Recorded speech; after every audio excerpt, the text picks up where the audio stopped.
within the first couple of weeks of school last fall, so fall of 2009, I'm on the listserv for the music department, and we had gotten an email saying that they were starting this new performance ensemble, and it was for no credit. You didn't have to register or anything, and I actually wasn't enrolled last year. I took the last 2 years off, so I thought that was some way for me to kind of get back into campus life because I was planning on coming back to school.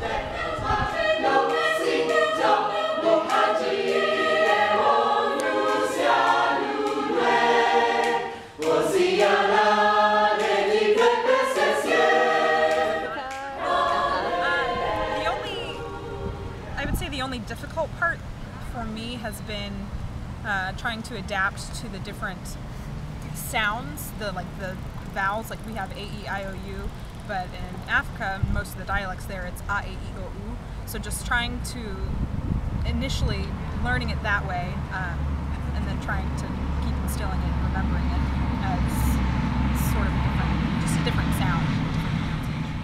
I would say that the Africa choir has been probably, if not the best, then one of the best things that has happened to me. I've made so many wonderful friends and wonderful relationships, and I love everybody that's in there, and we are family. Duncan, our director, always says that when you're outside, you're whoever you are, but when you're in that room, when you're with that choir, you are in Africa. You are part of the African family. Pazeni, Sauti,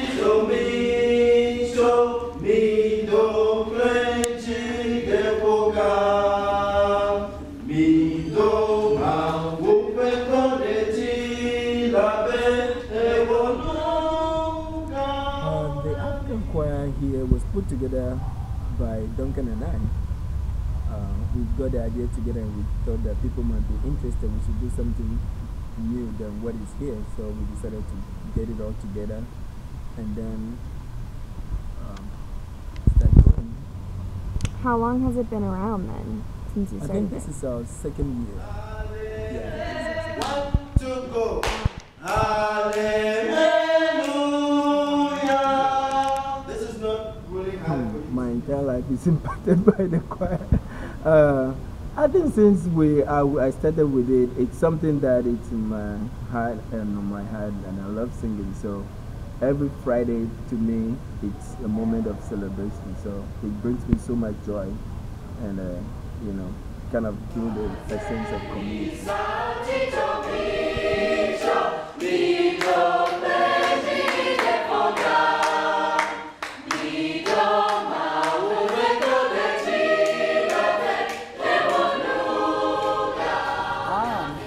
Background. Well, I'm from Nairobi, Kenya. That's a country. But Kenya has different tribes, 42 different tribes, with each having different dialects within the tribes. So my ethnic background would be Kikuyu, which is one of the major tribes in Kenya. And so I would say that would be my ethnic background. But in Kenya we have Swahili and English as the official languages. So Kenyan, I'm a Kenyan by birth. My tribe is Kikuyu.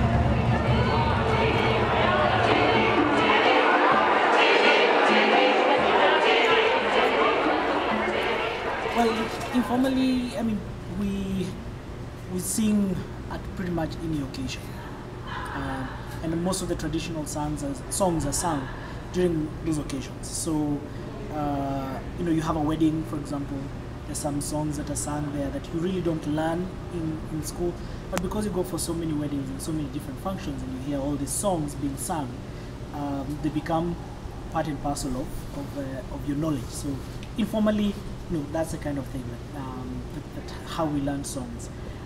My mom used to sing songs, at the house, and so she sings one song, one time too many, and unfortunately, you get to learn it through osmosis. Well, as a PhD student, one of your requirements are to teach a class, or you're given to be a research assistant for your professor or a teaching assistant. And so the School of Music, to together, through Dr. Robinson, who's the area head in music education, thought my assignment as a PhD student should be to start an Africa choir, and so that's how it generally came to be.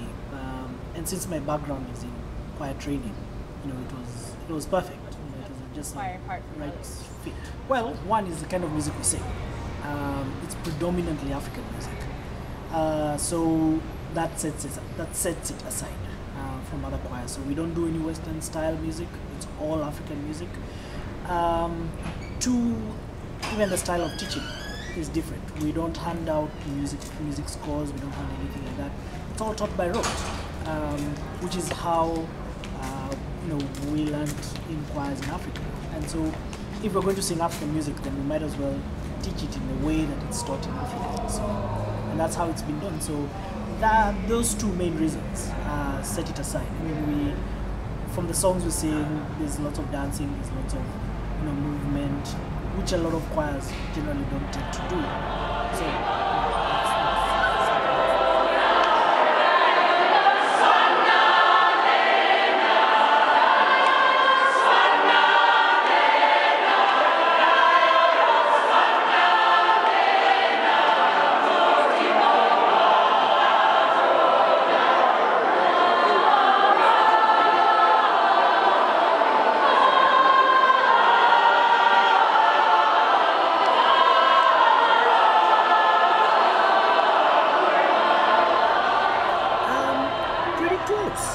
Very close, actually.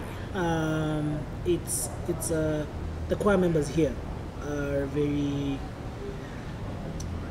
open, right, to learning new things and very receptive, especially to different languages and different cultures. So that helps, and they sing it like they're part of it, like they're part of the culture, which is what happens at home. A lot of people sing the songs because it's their culture. And so because of that, then it becomes very, very close to singing at home. We did a recording, a DVD, and I played it for people at home and shut out the sound, shut out the picture, and just let people listen.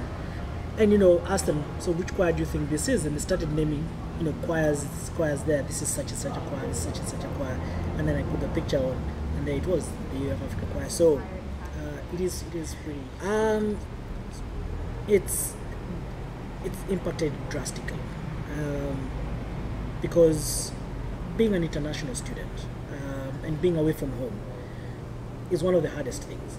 So if you can have a little bit of your culture where you go, right, it makes you feel at home, and so that has made me feel more at ease, more welcomed, more comfortable in my stay in Gainesville, and it's given me a chance to share a little bit of my culture and a little bit of my background here. So it's made me feel really at home and accepted in a community that is really important.